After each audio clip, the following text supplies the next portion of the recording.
एक तरफ, दूसरी तरफ एनडीए गठबंधन भी है, वहां पर भी एक बार पत्र भेज के देख लीजिए।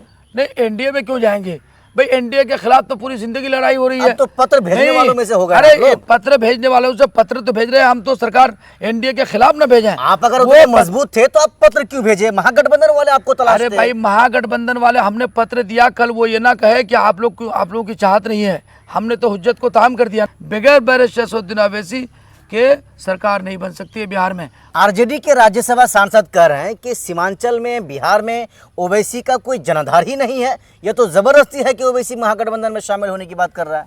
इनको पता चल गया है कि बैरिस्टर साहब बिहार में पैर जमा चुके हैं, कदम जम चुका है। लोग बैरिस्टर साहब के दीवाने बने हुए हैं। सिर्फ बिहार में नहीं, सीमांचल नहीं, पूरे हिंदुस्तान में लोग दीवानों की एक जमात बैरिस्टर साहब के पीछे है। और इस बार 2025 के चुनाव में असेंबली में काफ़ी तादाद में जीत करके बिहार विधानसभा में पहुंचेंगे। हम चुनाव इंशाअल्लाह अज़ीज़ बहुत सारी सीटों पे हम लोग चुनाव जीतने जा रहे हैं।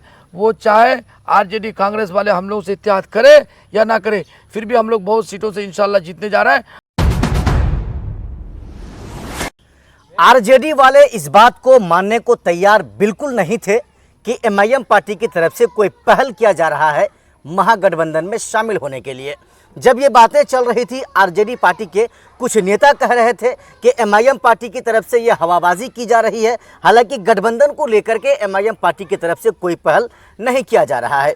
इस बात को एमआईएम पार्टी ने साबित कर दिया और एमआईएम पार्टी के जो प्रदेश अध्यक्ष हैं बिहार के अख्तरुल इमान ने इस बात को अपने ही लेटर पैड में लिखकर आरजेडी के ऑफिस में भेज दिया और उनका उन्वान था महागठबंधन में शामिल होने को लेकर के। लेकिन साथियों, आरजेडी पार्टी वालों की तरफ से जो जवाब दिया गया है वो अजीबो गरीब तरीके से जवाब दिया गया है। अख्तरुल इमान साहब ने अपने लेटर पैड पे लिखा कि हम आपके गठबंधन में शामिल होना चाहते हैं।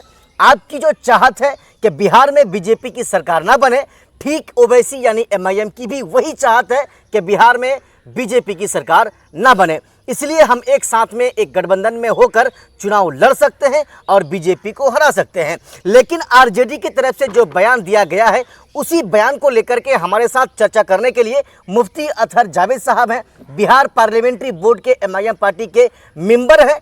उससे हम जानेंगे कि आरजेडी की तरफ से जो जवाब दिया गया है उसको लेकर के वो क्या कहते हैं। सबसे पहले मुफ्ती साहब, जो गठबंधन को लेकर के आप लोगों की तरफ से जो पत्र भेजा गया था, जो कि ढाका के उम्मीदवार राणा रणजीत सिंह के द्वारा भेजा गया था, आरजेडी वालों ने जवाब दिया है कि एमआईएम पार्टी वाले अगर हमारा साथ देना चाहते हैं तो ज़रूरी क्यों है कि महागठबंधन में शामिल हो। ये भी वो कर सकता है ना कि चुनाव न लड़े और हमारी मदद करे। बस इसी का खदशा था पहले से भी, जो खदशा जाहिर हुआ है कि आरजेडी वालों ने जो उसके अंदर है वो उसकी ज़बान पर आ गई है। इसका मतलब ये है कि आरजेडी नहीं चाहती है कि बिहार में एंटी भाजपा सरकार बने। और बैरिस्टर साहब और हमारे बिहार के सदर जनाब अख्तरुल इमान साहब, बल्कि पूरी जमात ये चाह रही है कि बिहार में एनडीए का ख़ात्मा हो और एंटी भाजपा सरकार बने। तो उसके लिए ज़रूरी था कि हम लोग चाहते थे कि पूरे बिहार में तमाम पार्टी एकजुट होकर के चुनाव लड़ा जाए और बीजेपी को शिकस्त दी जाए। लेकिन इन लोगों ने इन बातों को ठुकरा कर हम लोगों को ख़तरा था कि ये लोग कहीं ना कहीं हमारी इस प्लान को और हमारे इस प्रोग्राम को लोग ठुकरा देंगे। सवाल इस बात का है कि ये बात बिल्कुल ज़ाहिर हो गई है। बिहार में मुसलमान 18% है और यादव मात्र 13-14% है। सवाल इस बात का है कि चीफ मिनिस्टर 3 मरतबा राबरी, एक मरतबा राबरी बनी लालू प्रसाद बने, फिर एक मरतबा इसकी सरकार बनी नीतीश कुमार के साथ, डिप्टी सीएम बने ये तेजस्वी जी। तो इन तमाम वजूहात की बुनियाद पर हमेशा बिहार के लोगों ने भाजपा के ख़िलाफ़, सांप्रदायिक ताकत के ख़िलाफ़ हमेशा वोट देने का काम किया और उन लोगों ने इनको हमेशा आगे बढ़ा करके इन लोगों के नेतृत्व में वोट देने का काम किया। सवाल इस बात का है कि मुसलमानों की तादाद 18% है, उनकी तादाद 13-14% है। उनमें भी से यादवों की जो तादाद है, उनमें से उन यादवों में से 80% यादवों की तादाद भाजपा में है, मात्र 20% यादव जो आरजेडी के साथ है। तो ये बात तय करनी पड़ेगी कि बिहार में क्या मुसलमान ठेका ले रहे हैं, कि आपको एमपी हम जीता है, एमएलए हम जीता है, चीफ मिनिस्टर हम बनाएं, आपका आदमी बीजेपी को वोट देगा।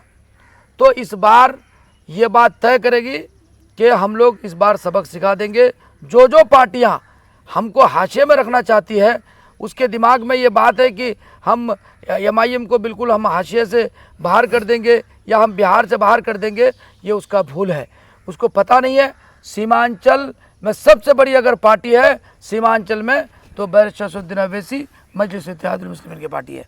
आपको ये मालूम होना चाहिए, चूँकि पिछले चुनाव में विधानसभा में हमने 5 सीट जीतने का काम किया, तो वो सीटें हमारी हैं।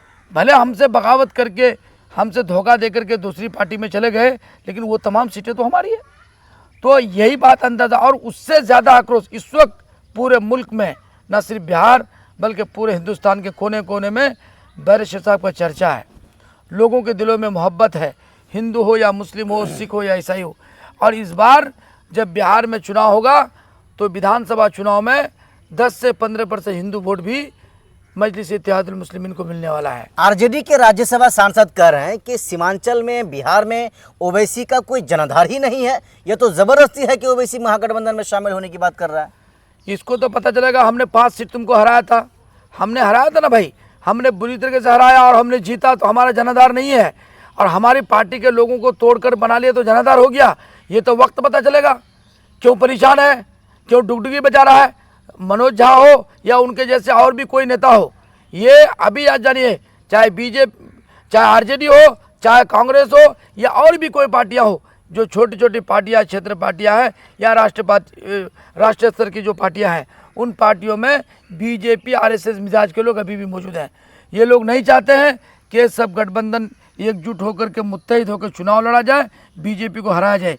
कुछ लोग ऐसे भी है कि वो नहीं चाहते हैं भाजपा का, या आरजेडी में रह के भाजपा का काम करना चाहते हैं। चलिए मुफ्ती साहब, एक सवाल ये भी है ना, एमआईएम पार्टी यानी आप लोग झुकेंगे नहीं, डरेंगे नहीं, किसी को कुछ समझेंगे नहीं, फिर आप लोग झुक क्यों गए, डर क्यों गए, क्यों लेटर भेज दिए गठबंधन के वालों के पास? देखिए, हम लोग इसलिए गए कि लोगों में ये बात बार बार आ रही थी कि भाई आप लोग भी गठबंधन में आइए, जहाँ भी चौक चौराहे में जाइए तो लोग कह रहे हैं भाई आप लोग भी गठबंधन में लड़िए। तो सब लोग, चाहे बच्चे हों, बड़े हों, बूढ़े हों, बुजुर्ग हों, पढ़े लिखे हों, सारे लोगों की तरफ से ये बात थी। तो हम लोगों ने 1 महीना से आज ये बातें चल रही है। पहले हम मीडिया के माध्यम से हम बोलते रहे, फिर हमारे राष्ट्रीय अध्यक्ष ने हम लोगों को आदेश दिया, हमारे बिहार के सदस्य जनाब अख्तर उल ईमान साहब ने राणा रणजीत सिंह जी को और हमारे जो है राष्ट्रीय प्रवक्ता जनाब आदिल हसन साहब को, इन लोगों के ज़रिए से पार्टी के दफ्तर में बाज़ाब्ता लिख करके भेजा। कल तो वो कह सकता था कि आप हवाबाजी कर रहे हैं, आप तो मीडियाबाजी कर रहे हैं, आपने तो कभी हमारे पास आया नहीं, आपने कोई चिट्ठी लिखा नहीं। तो बाज़ाब्ता चिट्ठी लिख करके उनको ये बात कही गई कि बिहार में सूरत हाल बहुत गंभीर है, हम लोग मुत्तहिद हो जाएंगे तो बीजेपी को हम लोग हटा सकते हैं। तो बाज़ाब्ता तौर पर लिख के दिया गया। अब उन्होंने इन तमाम बातों को जो लिख कर दी गई है, उन्होंने उन बातों को अगर मुस्तरद कर रहा है, तो ये कल अगर बिहार में कुछ हुआ तो उसका जिम्मेदार आरजेडी होगा और उसका सहयोगी पार्टी होगी। मुफ्ती साहब, बिहार में महागठबंधन यानी आरजेडी का वही हश्र तो नहीं दिख रहा है जैसा कांग्रेस पार्टी वालों ने केजरीवाल का कर दिया विधानसभा चुनाव में दिल्ली में। देखिए, मैं ये नहीं कहूँगा कि अगर वो दिल्ली में जैसा हुआ वैसे यहाँ हो जाए, मैं इसलिए नहीं बोलूँगा। तो फ़ौरन ये लोग क्या कहेंगे कि आप लोग चाहते ही है कि बीजेपी का काम करने, फिर ये लोग बात करेंगे। सवाल इस बात का है कि इस वक्त जो है ना, ये लोग ये समझ लिया है कि दादागिरी और हम लोगों के वोट पर राज करना चाहता है। वो लोग चाहता है कि मुसलमानों का वोट चाहिए, मुसलमानों का नेता नहीं चाहिए, मुसलमानों का वोट चाहिए, मुसलमानों का लीडर नहीं चाहिए। तो इस बार हम लोग लीडरशिप के लिए, हम अपनी भागीदारी के लिए, हिस्सेदारी के लिए, कि हमारे भी हिस्सेदारी असम्बली में हो और सरकार में, आप जान लीजिए इस बार हमारे सरकार में हम लोग को हिस्सेदारी होगी।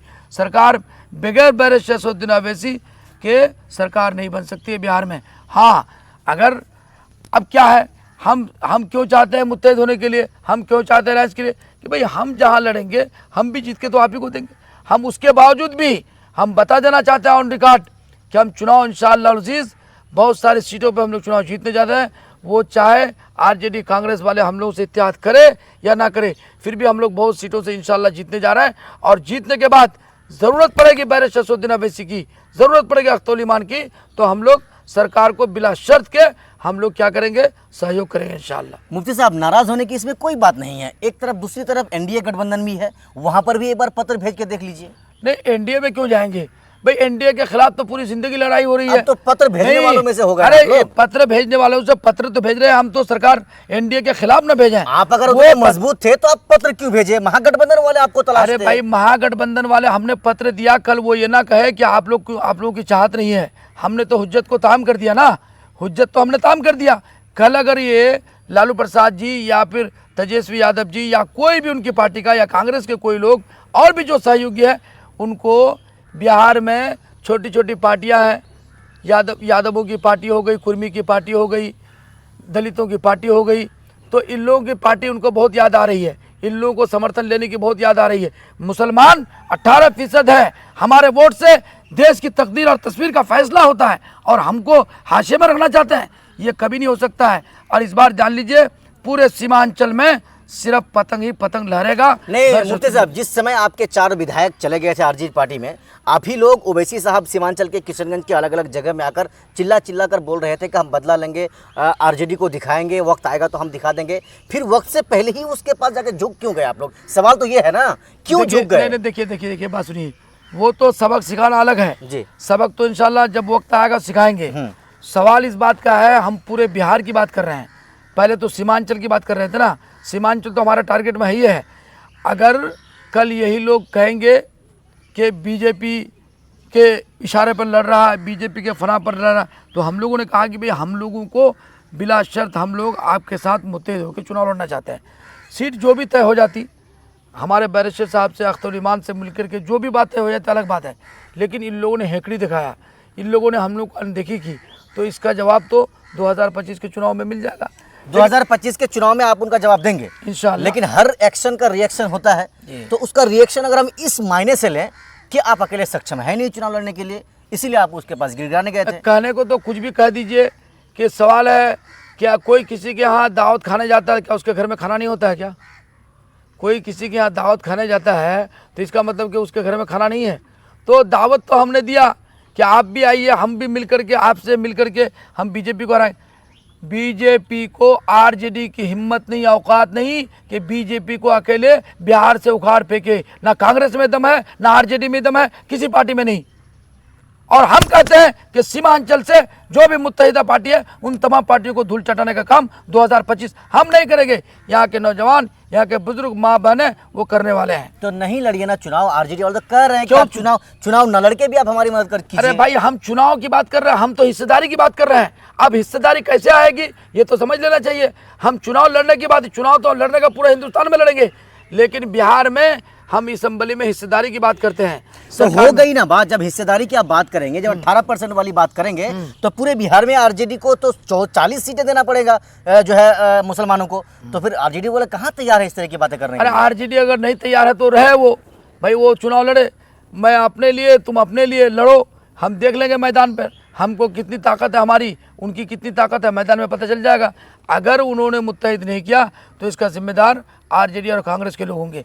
इनको पता चल गया है कि बैरिस्टर साहब बिहार में पैर जमा चुके हैं, कदम जम चुका है, लोग बैरिस्टर साहब के दीवाने बने हुए हैं। सिर्फ बिहार में नहीं, सीमांचल नहीं, पूरे हिंदुस्तान में लोग दीवानों की एक जमात बैरिस्टर साहब के पीछे है। और इस बार 2025 के चुनाव में असेंबली में काफ़ी तादाद में जीत करके बिहार विधानसभा में पहुंचेंगे और डंके की चोट पर हिस्सेदारी की बात करेंगे।